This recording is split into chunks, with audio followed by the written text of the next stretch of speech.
Doğu ve Güneydoğu bölge barolarının basın açıklamasıdır. Basına ve kamuoyuna.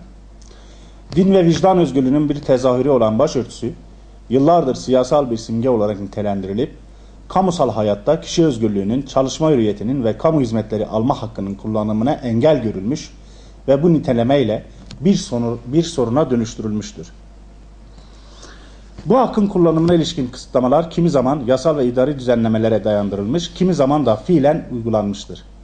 Türkiye Barolar Birliği meslek kurallarında da bu kısıtlayıcı anlayışın ürünü olan ve avukatların başları açık bir şekilde görev yapacaklarına ilişkin düzenlemenin yürütmesi Danıştay 8.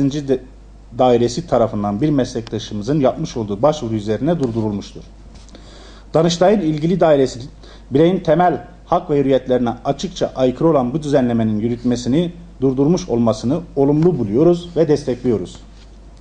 Gerek Danıştay'ın konuya ilişkin kararının gerekçesinde, gerekse bu karar etrafında yapılan avukatlık mesleğinin kamu hizmeti ya da serbest meslek olması tartışmasının hiçbir temel hakkın kullanımının önünde bir engel teşkil etmeyeceğini, bireylerin inanç ve inanmama hürriyetiyle çalışma hürriyeti arasında seçim yapmaya zorlanamayacağını düşünmekteyiz. Kamu hizmeti alma ya da vermek için inançlardan, düşüncelerden, değerlerden arındırılmış, renksiz, kokusuz, tatsız bir alan yaratma çabası yersiz ve imkansızdır.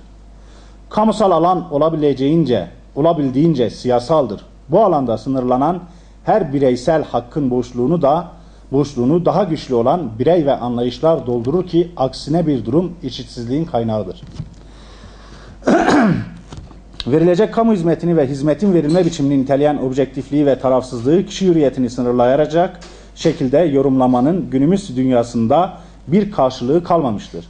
Bu nedenle başörtüsü dahil dil, ırk ve cinsiyete dayalı bireyin insan olmaktan kaynaklanan hiçbir inanç, değer ve hakkının kamusal alan gerekçesiyle sınırlandırılamayacağını bir kez daha yineliyor.